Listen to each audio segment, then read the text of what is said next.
ہمارے دکھوں کا واحد علاج اسلام. دیکھیے انسانی زندگی میں دکھ اور سکھ ان کا چوری دامن کا ساتھ ہے. دکھ بھی ہے سکھ بھی ہے، سردی کے ساتھ گرمی بھی ہے، نرمی کے ساتھ سختی بھی ہے. ان مع العسر یسرا، ان مع العسر یسرا، یسر کے ساتھ عسر ہے، عسر کے ساتھ یسر ہے.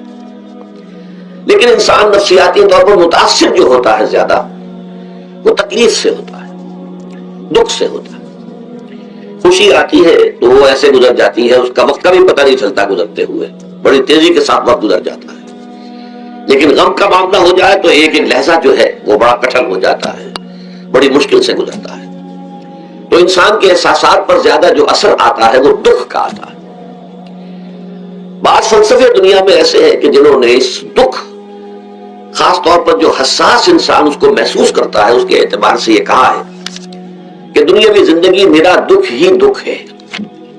آپ کو معلوم ہے کہ تعداد انسانوں کی بہت بڑی تعداد ہے جو بدھ مت کی پیروکار ہے، اور بدھ مت کا کلمہ طیبہ یہ ہے، یعنی یہ ان کا اصل الاصول ہے. جیسے ہمارے دین کا اصل الاصول ہے لا الہ الا اللہ محمد رسول اللہ، کلمہ طیبہ. ان کا جو کلمہ طیبہ ہے وہ یہ سروم دکھم، سب دکھ ہی دکھ ہے، سب مصیبت ہی مصیبت ہے. انسانی زندگی جو ہے وہ تو صرف دکھوں سے اور تکلیفوں سے عبارت ہے. اسی کو غالب نے بھی کہا ہے، آپ نے یہ شعر غالب کا میں نے بہت سے دروس میں سنا ہوگا کہ قید حیات و بند غم اصل میں دونوں ایک ہیں. یہ قید حیات ہے، ابھی آپ حدیث سن رہے تھے الدنیا سجن المومن. مومن کے لیے یہ دنیا کی زندگی جو ہے جیل خانہ ہے، یہ قید ہے، قید حیات. جیسے جیل میں آدمی اپنی مرضی سے نہیں جاتا، بھیجا جاتا ہے، اپنی مرضی سے نہیں نکلتا بلکہ نکالا جاتا ہے. اسی طرح لائی حیات آئے قضا لے چلی چلے، اپنی خوشی سے آئے نہ اپنی خوشی چلے. تو دنیا کی زندگی جو ہے وہ واقعتاً ایک اعتبار سے قید خانہ ہے. قید حیات و بند غم اصل میں دونوں ایک ہیں. جب تک یہ زندگی رہے گی غم بھی لگا رہے گا، تکلیفیں لگی رہیں گی، مصائب آتے رہیں گے، انسان کو دکھوں کا سامنا رہے گا، واسطہ رہے گا. موت سے پہلے آدمی غم سے نجات پائے کیوں؟ ظاہر بات ہے جب تک زندگی ہے تو غم ہے، تو موت سے پہلے نجات نہیں مل سکتی. اگرچہ اس کے بعد کا اگلا مرحلہ جو ہے، جو حقیقت کو جاننے والے ہیں وہ تو جانتے ہیں کہ اس کے بعد تو غم کا اور بڑا کڑا مرحلہ آنے والا ہے. اب تو گھبرا کے یہ کہتے ہیں کہ مر جائیں گے، مر کے بھی چین نہ پایا تو کدھر جائیں گے. اگر اللہ ہمیں معاف فرمائے، اپنی رحمت اور مغفرت سے ہمیں ڈھانپ لے، جیسے کہ حضور نے فرمایا الا یتغمدنی ربی برحمتہ، حضور نے فرمایا کہ کوئی انسان بھی محض اپنے اعمال کی بنیاد پر جنت میں نہیں داخل ہو سکے گا جب تک کہ رحمت خداوندی دستگیری نہ کرے. کسی صحابی نے بڑی ہمت کی، بڑے جرأت کا معاملہ کیا، پوچھ لیا کیا حضور آپ بھی؟ ظاہر بات ہے آپ بھی انسان ہیں، آپ بھی بشر ہیں، قرآن مجید میں کہلوایا گیا ہے وَإِنَّمَا أَنَا بَشَرٌ مِثْلُكُمْ. تو اگر آپ کہتے ہیں کوئی انسان جنت میں داخل نہیں ہو سکے گا محض اپنے اعمال کی بنیاد پر جب تک کہ رحمت خداوندی دستگیری نہ کرے، تو کیا آپ بھی اس قاعدہ کلیہ میں شامل ہیں؟ آپ نے فرمایا ہاں میں بھی. الا یتغمدنی ربی برحمتہ، جب تک کہ میرا رب مجھے اپنی رحمت سے ڈھانپ نہیں لے گا میں بھی جنت میں داخل نہیں ہو سکوں گا. تو اس اعتبار سے اللہ تعالیٰ وہاں ہمیں بچا لے. لیکن جو وہاں نہیں بچایا گیا، اب ظاہر بات ہے کہ اس کے لیے جو مصیبت ہے وہ تو پھر دائمی ہے، ابدی ہے، دکھ ہی دکھ ہے. میں اس کی طرف زیادہ جانا نہیں چاہتا. اس وقت اصل میں میرا موضوع جو ہے وہ اس دنیا میں دکھوں کا علاج. اب اس اعتبار سے غور کیجیے، دکھ دو قسم کے ہیں. قرآن مجید پر جتنا میں نے غور کیا، دکھ ایک تو وہ ہے کہ جو ناگہانی طور پر آ جاتے ہیں، اس میں ہماری کسی غلطی کو دخل نہیں ہوتا. وہ کوئی آفت سماوی ہے، کوئی زلزلہ آ گیا ہے. ابھی آپ کو معلوم ہے فوج جو قصبہ تھا گجرات اسٹیٹ کا انڈیا کا پورا ختم ہو گیا، اس میں بہت سے مسلمان بھی تھے. جب کوئی آفت سماوی آتی ہے تو وہ ظاہر بات ہے کہ پھر سب کے سب لوگ اس کی لپیٹ میں آ جاتے ہیں. زلزلہ آ گیا، کوئی اور طوفان آ جائے، جیسا کہ کئی مرتبہ آپ نے اخبارات میں پڑھا ہوگا اس سال امریکہ میں بہت طوفان آئے ہیں، مشرقی ساحل پر بار بار طوفان آئے، وہاں بھی لوگ مرتے ہیں، وہاں بھی چھتیں اڑ جاتی ہے، وہاں بھی تباہی جو ہے آتی ہے. تو اس حوالے سے ایک تو ہے وہ ناگہانی آفات، آفت ارضی ہو یا آفت سماوی ہو، زلزلہ ہے یا آفت ارضی ہے، طوفان آ گیا ہے، کوئی سائیکلون آ گیا یا آفت سماوی ہے. یا کوئی آسمان سے بڑا سا پتھر آ جائے. آپ کبھی کبھی اخبارات میں پڑھتے ہوں گے کہ ایک بڑی چٹان پاس سے گزر گئی, بہت بڑی خلائی چٹان جو ہے زمین کے قریب سے ہو کر گزر گئی, زمین بچ گئی, ورنہ اگر وہ زمین سے ٹکرا جاتی تو نہ معلوم کتنا بڑا یہاں پر تباہی کا معاملہ ہوتا. بڑے بڑے جو ہے شہاب گرتے رہے زمین کے اوپر, بڑی بڑی تباہیاں آتی رہی ماضی میں. تو ایک تو یہ ہے, اور ان میں بھی تقسیم کیجئے, یہ ناگہانی تکلیف, ناگہانی مصیبت, یا کوئی آفت سماوی یا آفت ارضی, اس کی بھی پھر دو قسمیں ہو گئی. ایک وہ کہ جو افراد کو متاثر کرتی ہے انفرادی سطح پر. آدمی سڑک پر جا رہا تھا, پیچھے سے آ کر کسی گاڑی نے ٹکر ماری, گر گیا, ٹانگ ٹوٹ گئی. اب ظاہر بات ہے کہ اس میں اس کا کوئی قصور نہیں, یہ اللہ تعالیٰ کی طرف سے بات آ گئی ہے. یا یہ کہ کوئی اگر اجتماعی سطح پر آیا, جیسا کہ زلزلہ ہے, یا جیسا کہ کوئی سائیکلون ہے, کوئی بڑا طوفان ہے, بہت بڑے فلڈز آ گئے ہیں. اس وقت بھی موزمبیق میں بہت بڑا فلڈ آیا ہوا ہے, ساؤتھ افریقہ میں, اور افریقہ میں پچھلے سال بھی بہت بڑا فلڈ آیا تھا, بڑی تباہی آئی تھی. تو یہ آفت سماوی, یہ ظاہر بات ہے کہ اجتماعی سطح پر آتی ہے, بڑی بڑی مقدار میں, تعداد میں لوگ متاثر ہوتے ہیں, لاکھوں لوگ بے گھر ہو جاتے ہیں, ہزاروں آدمی مارے جاتے ہیں. تو پہلی شکل جو ہے دکھ کی, جیسا کہ میں نے عرض کیا, وہ ناگہانی دکھ, کوئی آفت ارضی, کوئی آفت سماوی, خواہ وہ انفرادی ہو خواہ اجتماعی. اس کے ضمن میں کیا علاج ہے؟ ظاہر بات ہے کہ اس کا علاج یہ تو نہیں ہو سکتا کہ آپ اس کو ختم کر سکیں. انگریزی کا ایک محاورہ ہے, what cannot be cured must be endured. جو چیز جو ہے جس کا علاج نہیں ہو سکتا وہ تو برداشت کرنی پڑے گی. بعض بیماریاں بھی ایسی ہیں, ڈائبٹیز ہو گئی ہے, شوگر کا مرض ہو گیا, ڈاکٹر آپ کو بتائے گا کہ بھائی اب یہ مرض جائے گا نہیں, اب آپ کو اس مرض کے ساتھ ہی اپنے آپ کو ایڈجسٹ کر کے اپنی غذا وغیرہ اس کے مطابق طے کر لیجیے, ورنہ یہ کہ یہ نہ سمجھیے کہ یہ مرض چلا جائے گا. تو what cannot be cured must be endured. لہذا ان آفت سماوی ورزی, چاہے وہ انفرادی سطح پر متاثر کرتی ہو انسانوں کو, اور چاہے اجتماعی سطح پر, اس کا تو علاج ایک ہی ہے. عربی میں بھی ایک محاورہ یہ ہے کہ کسی نے پوچھا تھا کہ بچھو کے کاٹے کا کیا علاج ہے؟ البکاء الی الصباح, رات کو اگر کاٹا ہے کسی بچھو نے تو روتے رہو صبح تک, یہ علاج ہے, اس کا اور کوئی علاج ہے ہی نہیں. تو جو چیز لا علاج ہے اسے برداشت کرنا.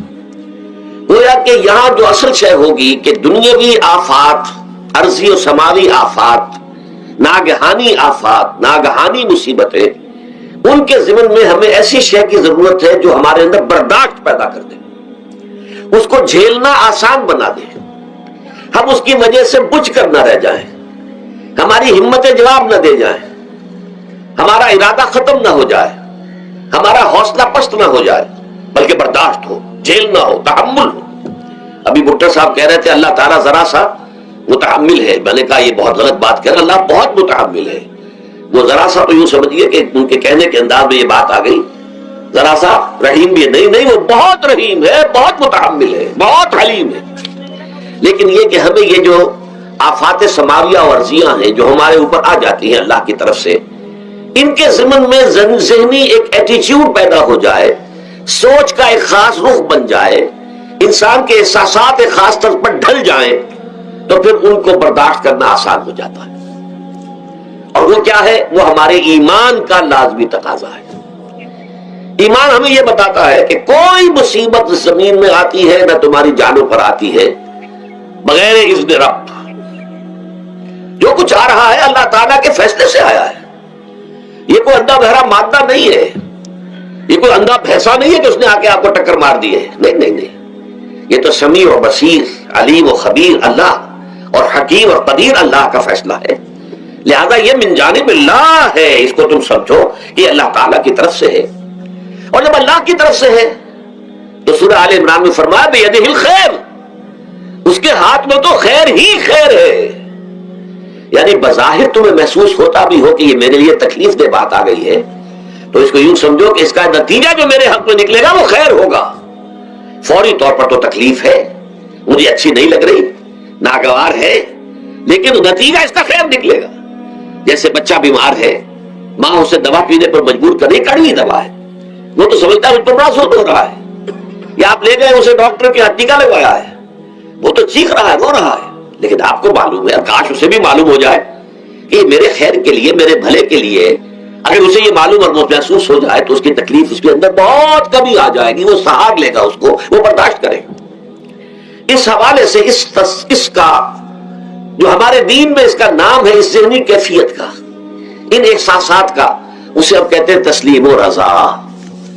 جو کچھ آ رہا ہے اللہ کی طرف سے آ رہا ہے، لہذا سر تسلیم خم ہے، اے اللہ ہم قبول کرتے ہیں، رضا، ہر حال میں تیری رضا پر راضی ہے، جو تیرا فیصلہ ہے ہمیں بصر و چشم قبول ہے، تسلیم و رضا۔ ہم بھی تسلیم کی خو ڈالیں گے، بے نیازی تیری عادت ہی صحیح، اللہ تو بے نیاز ہے، لیکن اللہ تو ہمارے لیے جو بھی تکلیف کا تو نے فیصلہ کیا، ہم تسلیم کی خو ڈالیں گے، عادت پیدا کر لیں گے اپنے اندر کہ ہر ساقی ماریخ عین الطاف است، کہ میرا ساقی میرے پیالے میں جو کوئی ڈال دے اس کا لطف و کرم ہے۔ یہ مقام رضا ہے، یہ ایمان کا ایک ایسا تقاضا ہے کہ جس کو ہم کہیں گے ایمان کی حلاوت، ایمان کی مٹھاس۔ اگر آپ کا منہ کڑوا ہو جائے تو آپ چینی کھاتے ہیں تاکہ منہ کا ذائقہ ٹھیک ہو جائے۔ اگر تکالیف کی وجہ سے، دکھ کی وجہ سے آپ کے احساسات کے اندر کوئی خرابی پیدا ہو رہی ہے، یہ جو مقام رضا ہے، یہ اس کے لیے قند ہے، یہ اس کے لیے چینی ہے، یہ اس کے لیے شہد ہے، یہ اس کی تلخی کو ظاہر کر دینے والی شیء ہے کہ اللہ تیری رضا پر راضی، راضی برضا رب۔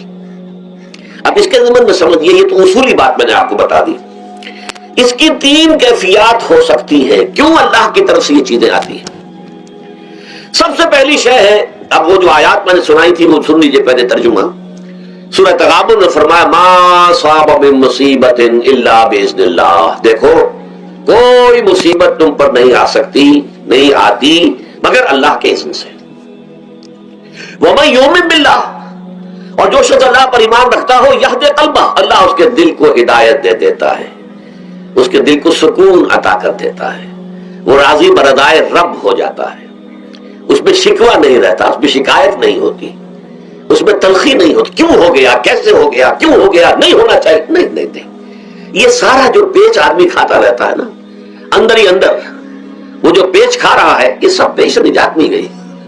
برو کشید سے پیچا کہ ہستبود مرا، اقدہا کے مقام رضا کشود مرا۔ یہ پیچ کھانا جو ہے، پیچا کے ہستبود، اس سے اللہ تعالیٰ نے مجھے نجات دے دی ہے مقام رضا کے ذریعے سے۔ کتنے بڑے بڑے عقدے میرے حل ہو گئے اس مقام رضا سے، اقدہا کہ مقام رضا کشود میرا، میرے تو بہت سے عقدے اس سے حل ہو گئے۔ اس حوالے سے ایک موٹی بات تو یہ ہو گئی، لیکن اب اس کو تین حصوں میں تقسیم کیجئے۔ پہلی بات یہ کہ یہ اللہ کی طرف سے آزمائش کے طور پر آتے ہیں۔ آزمائش، میرا بندہ اس پر صبر کرتا ہے یا نہیں، یا میرے خلاف بکواس کرنے پر آمادہ ہو جاتا ہے۔ اللہ تو ایسا ہے، اللہ نے تو ہم پر کبھی کرم کیا ہی نہیں ہے، اللہ تو ظالم، معاذ اللہ معاذ اللہ معاذ اللہ۔ کہیں ایسا تو نہیں، میرا بندہ جو ہے تکلیف کو جھیلتا ہے میری وجہ سے، یہ سمجھ کے کہ اللہ کی طرف سے آئی۔ یہ صبر جو ہے یہ بہت بڑی کامیابی ہے اگر انسان کو حاصل ہو جائے، اور اس صبر کے نتیجے میں دو اور باتیں پیدا ہوتی ہیں۔ یہ مضامین علیحدہ علیحدہ دروس کے اندر آتے رہے ہیں، لیکن آج ایک نئے عنوان کے تحت جمع ہو کر آ رہے ہیں۔ پہلی بات یہ ہوتی ہے کہ یہ امتحان کا نتیجہ کیا نکلتا ہے کہ آپ نے ایک امتحان پاس کیا تو آپ کے اگلے درجے میں ترقی ہو جاتی ہے۔ 5ویں کا امتحان پاس کر لیا نا تو 6ٹھی میں جائیں گے، اب 6ٹھی کا امتحان پاس کریں گے تو 7ویں میں جائیں گے، 7ویں کا پاس کریں گے تو 8ویں میں۔ درجہ بدرجہ انسان کی دینی، ایمانی اور روحانی ترقی کا ذریعہ یہ آزمائش بنتی ہے۔ جتنا اس میں صبر ہوگا، جتنا اس میں تسلیم و رضا جو ہے آپ حاصل کرتے جائیں گے تو آپ کے درجے بلند ہوتے چلے جائیں گے۔ آپ کا امتحان کڑے سے کڑا آئے گا، بڑے سے بڑا آئے گا، مشکل سے مشکل تر آئے گا۔ ایک وقت میں MA کا امتحان بھی آپ کو دینا ہوگا، ایک وقت میں ہو سکتا ہے PhD کے لیے تھیسس آپ لکھیں، پھر اس کے اوپر جو ہے ٹیم بیٹھی ہوئی اور آپ سے وہ بحث کرے، جرا کرے آپ سے، وہ بھی کرنا ہوگا۔ لیکن یہ کہ اگر پرائمری ہی میں فیل ہو گئے تو اس کا سوال ہی پیدا نہیں ہوتا کہ کبھی آپ MA کا یا PhD کا تھیسس بھی لکھیں۔ اور اسی کو دوسرے انداز میں کہا گیا ہے قرآن مجید میں، وَلِيُبْلِيَ الْمُؤْمِنِينَ مِنْهُ بَلَاءً حَسَنًا۔ اصل میں ابلا کہتے ہیں، بلا یبلو جو ہے عربی زبان میں آتا ہے آزمانا۔ خلق الموت والحیات لیبلوکم ایکم احسن عملا، یہی معنی ابتلا کے میں، ابتلا یبتلی آزمانا۔ ابلا یبلی جو آتا ہے باب افعال سے، اس میں آتا ہے کسی کو کسی تکلیف میں ڈال کر اس کو نکھارنا، کہ اس کا جوہر نکھر جائے، اس کے اندر جو خیر ہے وہ اور چمک جائے، لوگوں کو بھی معلوم ہو جائے کہ یہ شخص اس مقام کا اہل ہے، اس کے اندر یہ صلاحیت ہے، اس میں یہ قوت موجود ہے، تو یہ گویا کہ اہل ایمان کی صلاحیتوں کو نکھارنے کے لیے اور ان کے درجات کی ترقی کے لیے بھی اللہ تعالیٰ دنیا کے اندر یہ مصیبتیں اور امتحانات جو ہیں آزمائش کے حوالے سے افراد پر بھی اجتماعی طور پر بھی لاتا ہے۔ اور ایک اس کا اور بھی ہے، اہل ایمان پر اس طرح کے ابتلاء و آزمائش کی ایک نوعیت اور بھی ہے، اور وہ یہ ہے کہ جو بھی آپ سے غیر ارادی طور پر یا یہ کہ آپ نے کوئی گناہ ارادی طور پر بھی کر لیا، اللہ تعالیٰ اس کی سزا اسی دنیا میں دے کر آخرت کی سزا سے محفوظ کر دیتا ہے۔ گویا کہ اس سے بڑا خیر کیا ہوگا؟ یہاں کی سزا کیا ہے؟ جھیل لی آپ نے، بخار آ گیا، ٹانگ ٹوٹ گئی، چلیے 3 مہینے آپ بستر پر پڑے رہنا، اور کیا ہوا؟ کچھ نہیں۔ لیکن یہ کہ آخرت کی سزا ملتی بہت عظیم ہوتی، لہذا کفارہ بناتا ہے اللہ تعالیٰ ان گناہوں، جو بھی گناہ ہو گئے ہیں، غلطیاں ہو گئی ہیں، ان کا کفارہ اللہ تعالیٰ بندہ مومن کے لیے، حضور کی ایک حدیث ہے، اس کا مطلب مجھے اس وقت یاد نہیں ہے، کہ مومن کا معاملہ عجیب ہے، اسے کوئی تکلیف پہنچتی ہے صبر کرتا ہے، وہ اس کے گناہوں کا کفارہ بن جاتا ہے، اور اگر کوئی خوبی ملتی ہے اس پر اللہ تعالیٰ کا شکر ادا کرتا ہے، اس کے درجات بلند ہو جاتے ہیں۔ تو یہ معاملہ جو ہے اللہ تعالیٰ کی طرف سے بندہ مومن کے حق میں خیر، کہ در حقیقت اس کے ان گناہوں کی پاداش کہ جو اس نے یہاں کر لی ہے، یہی دنیا میں دے کر دھو دیا جائے، پاک کر دیا جائے۔ جیسے آپ کو معلوم ہے دھوبی جو ہے کپڑے کو بھٹی میں چڑھاتا ہے، گرم پانی میں ڈالتا ہے کہ ڈالتا تاکہ اس کا میل نکلے، اس کے آگے پٹکتا بھی ہے ذرا اس کو تاکہ وہ میل اچھی طرح چھٹ جائے اس سے۔ اسی طرح اگر دنیا میں ہمارے میل چھٹ جائیں، دنیا میں اگر ہمارے گناہ دھل جائیں، تو یہ بڑے نفع کا سودا ہے، بڑے نفع کا سودا ہے، بڑے نفع کا سودا ہے۔ اس اعتبار سے آپ غور کیجئے کہ اگر یہ حقائق ہمارے سامنے رہے تو کیا کوئی تکلیف دنیا کی ہمیں بھاری محسوس ہوگی؟ ہمیں تو بتایا یہ گیا ہے کہ عسیٰ ان تکرہوا شیئا وہو خیر لکم وعسیٰ ان تحبوا شیئا وہو شر لکم واللہ یعلم وانتم لا تعلمون۔ ہو سکتا ہے کہ تم کسی چیز کو ناپسند کرو، ذرا آنے کہ اسی میں تمہارے لیے خیر ہے، تمہیں نہیں پتا، اور ہو سکتا ہے تم کسی چیز کو پسند کرو، ذرا آنے کہ اس میں تمہارا شر ہے، لیکن تمہیں نہیں معلوم۔ اللہ یعلم وانتم لا تعلمون، اللہ جانتا ہے تم نہیں جانتے۔ اس حوالے سے سبردم بتو مایا خیش رات ادانی حساب کم و بیچ رہا، اے اللہ، اس کو کہتے ہیں تفویض۔ یہ سورہ تغابن کے 10ویں تمام مضامین تفصیل سے آتے ہیں کہ ایمان کے جو باطنی ثمرات ہیں اس میں سب سے پہلے مقام رضا ہے، پھر تفویض ہے، توکل ہے۔ آپ محنت کر رہے ہیں، محنت کر رہے ہیں، محنت کر رہے ہیں، نتیجہ نہیں نکلا۔ ایک نتیجہ یہ نکلے، ایک بچے نے بہت محنت کی، دن رات کام کیا، فیل ہو گیا امتحان، اب صدمے سے کمر ٹوٹ سکتی ہے اس کی، لیکن نہیں، ہو سکتا ہے کہ اللہ تعالیٰ نے اسی میں میرے لیے خیر رکھی ہے، اس لیے کہ ہماری محنت سے کچھ نہیں ہوگا، ہمارے مادی وسائل سے کچھ نہیں ہوگا، ہوگا اللہ کے اذن سے، اللہ کی مرضی سے، اللہ کی مشیت سے۔ یہ ہمارے لیے خاص طور پر اس اعتبار سے بہت اہم نقطہ ہے، ہم سب راہ حق کے مسافر ہیں، اپنے اپنے بس پڑتے محنت کر رہے ہیں، وقت بھی صرف کر رہے ہیں، مال بھی صرف کر رہے ہیں، محنت کر رہے ہیں، مشقت کر رہے ہیں، لیکن فرض کیجئے جیسا کہ ہے پھر واقع، فرض کیا کیجئے، وہ تو واقع سامنے کی بات ہے، نتائج نکلتے نظر نہیں آ رہے، قدم نہیں بڑھ رہے، ہماری طرف لوگوں کا رجوع عام نہیں ہے، ٹھیک ہے، اس پر قطعاً بدل ہونے کی بات نہیں، یہ اللہ تعالیٰ کی مشیت میں ہوگا، جب وہ چاہے گا تب ہوگا، ہمارا کام یہ کہ اپنا فرض ادا کیے چلے جائیں بس، اور نتیجے سے بالکل ذہن کو اپنے منقطع کر لیں، ذہن کا کوئی تعلق آپ کے نتیجے کے ساتھ نہ رہے۔ یہ جب تک کیفیت ہماری نہیں ہوگی، ہم اس راہ پر استقامت اور مدام اس پر محنت اور جد و جہد کرنا جو ہے وہ ہمارے لیے ممکن نہیں رہے گا۔ اس کے لیے میں اگر آپ کے سامنے رکھوں معاملہ کہ حضور صلی اللہ علیہ وسلم کے جو پہلے 10 برس ہیں، جب سے آپ کو آغاز ہوا ہے وحی کا، اس کے بعد سے پہلے 10 برس دن رات کی محنت، شدید مشقت، یہاں تک کہ اللہ بھی روک رہا ہے، نبی آپ اپنے آپ کو ہلاک کر لیں گے، لعلک باخع نفسک الا یکونوا مؤمنین، کیا آپ اپنے آپ کو صدمے میں ہلاک کر لیں گے؟ یہ مان نہیں لا رہے، اس قدر صدمہ۔ لیکن اس کے ساتھ یہ ہے کہ یہ نہیں ہے کہ نتیجہ نہیں نکل رہا تو کام چھوڑ کے بیٹھ جائے، نہیں، معاذ اللہ، معاذ اللہ، نتیجہ نہ نکلے تو حضرت نوح علیہ السلام کی عمر بھی اگر حضور کی ہوتی 950 برس بھی حضور دعوت دیتے تھے، آپ کا کام تھا، آپ کا فرض تھا۔ حضرت نوح علیہ السلام بھی تو آخر اللہ کے ایک بندے تھے، اللہ کے رسول تھے، 950 برس تک دعوت دی ہے۔ فَلَبِثَ فِيهِمْ أَلْفَ سَنَةٍ إِلَّا 50 عَامًا، یہ تو ہم مانتے ہی نا. اگر قرآن کے اندر نص قطعی صریح الفاظ نہ ہوتے کہ 950 برس تک رہے، ورنہ یہ بات سمجھ سے بالا تر ہے. عام طور پر معلوم ہوتا ہے کہ اس دور میں ابھی عمر زیادہ تھے لوگ. بہرحال جو میں نے عرض کیا تھا کہ دکھ جس سے انسان متاثر ہوتا ہے اس کی ایک قسم وہ ہے کہ جو ہمارے ارادہ اور اختیار سے باہر، اللہ کی مشیت سے، اللہ کے اذن سے، اللہ کی مرضی سے آتا ہے. اس کے لیے ہمارا کام صرف برداشت ہے. جو شے بھی ہمیں برداشت کی صلاحیت عطا کر دے وہی اس کا علاج ہے. جیسے آپ کو معلوم ہے کہ بخار بہت تیز چڑھا ہوا ہے، اس کی دوا نہیں ہے اسپرین یا کوئی اور پیراسیٹامول، بخار کی شدت کو کم کر دے گا، وہ کوئی علاج نہیں ہے. علاج تو ہوگا اگر معلوم ہو کہ کون سے جراثیم ہے، کس کی وجہ سے ہے، اس کا صحیح اینٹی بایوٹک کون سا ہے، وہ علاج ہوگا. یہ علاج نہیں ہے. لیکن اس کی شدت کی کمی اور اس کے اندر جو احساس ہے جھیل جانے کا، وہ انسان کے لیے آسان ہو جاتا. یہی مضمون آیا ہے سورہ حدید میں بھی، ما اصاب من مصیبت فی الارض ولا فی انفسکم. یہاں کھول دیا اس مضمون کو. میں نے عرض کیا تھا نا کہ یہ آفت سماوی بڑے پیمانے پر بھی ہو سکتی ہے زمین میں، یعنی زلزلہ آ گیا، فلڈ آ گیا، طوفان آ گیا. ولا فی انفسکم، خاص تمہاری جان میں. تمہیں بخار ہو گیا، تمہیں ٹی وی لگ گئی، تمہیں کوئی اور بیماری آ گئی، تمہیں کینسر ہو گیا، معاذ اللہ ہوتا ہے. آخر ہوتا ہے، دنیا میں انسانی زندگی کے ساتھ یہ ساری چیزیں لگی ہوئی ہیں. لیکن یہ چیزیں ما اصاب من مصیبت فی الارض ولا فی انفسکم، نہیں پڑتی تم پر کوئی پڑنے والی کوئی مصیبت، کوئی تکلیف، نہ پوری زمین میں بڑے پیمانے پر، نہ تمہاری جانوں میں انفرادی سطح پر، الا فی کتاب من قبل ان نبرأها، مگر یہ کہ وہ تو ایک کتاب میں، کتاب اللہ کے علم کی کتاب، ام الکتاب، اس میں پہلے سے درج موجود ہے. یہ الرٹ اپ نہیں ہو گیا، یہ اچانک نہیں ہو گیا. آپ اچانک سمجھتے ہیں کہ صاحب میں تو جا رہا تھا، اچانک ٹرک نے آ کے مجھے دھکا مار دیا. اچانک کوئی شے یہاں نہیں ہوتی. اس کائنات میں پتا تک نہیں ہلتا جب تک کہ اس نے رب نہ ہو. اچانک کا کیا سوال؟ تو در حقیقت جو ہوتا ہے وہ اللہ تعالیٰ کے علم میں پہلے سے ہے.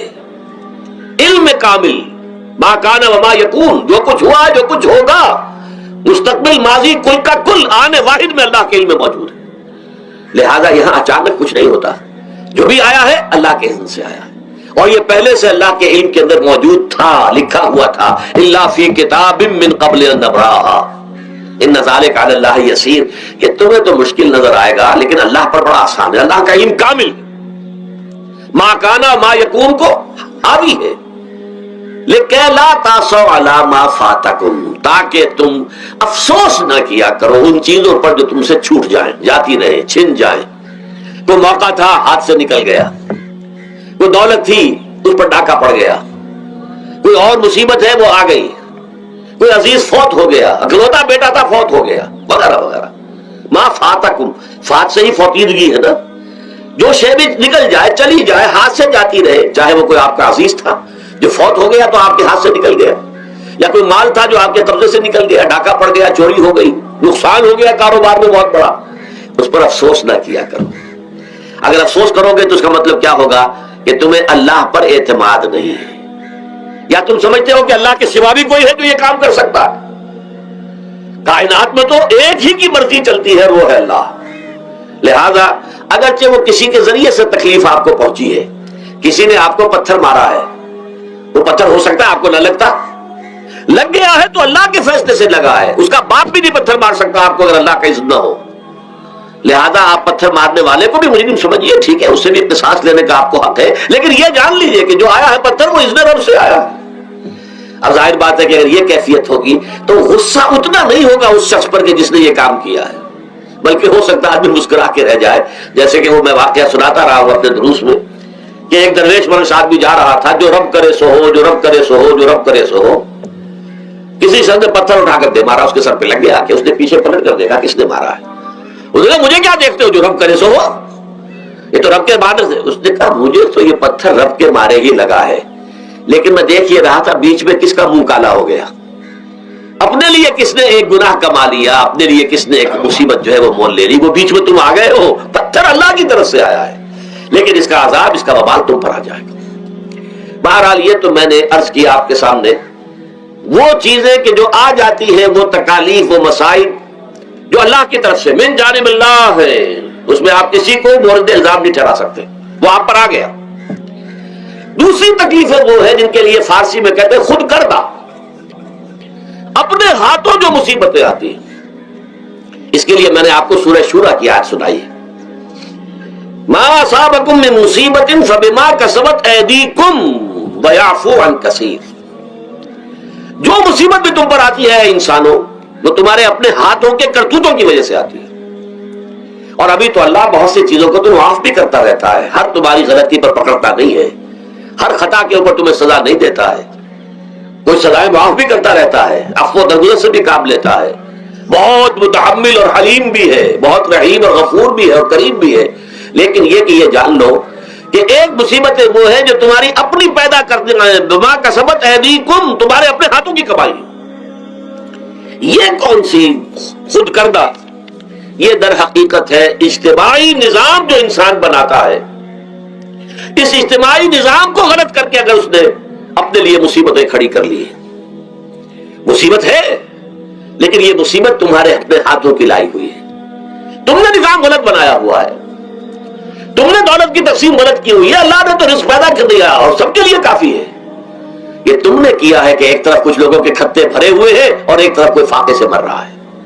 یہ خود کردہ ہے، یہ ہمارا کبھی ہے، یہ تم نے نظام غلط بنایا ہے۔ یہ جو نظام کے اندر خرابی ہے یہ تمہاری اپنے کرتوت ہے، تم نے خود نظام کے اندر غلطی رکھی ہوئی ہے، ناانصافی گھولی ہوئی ہے، اس کا زہر گھولا ہوا ہے، یہ تمہارے اپنے کرتوتوں کی وجہ سے۔ اور اس کا علاج تمہیں کرنا پڑے گا خود، اور وہ علاج کیا ہوگا؟ نظام کو صحیح قائم کرو، اللہ کا دیا ہوا نظام عدل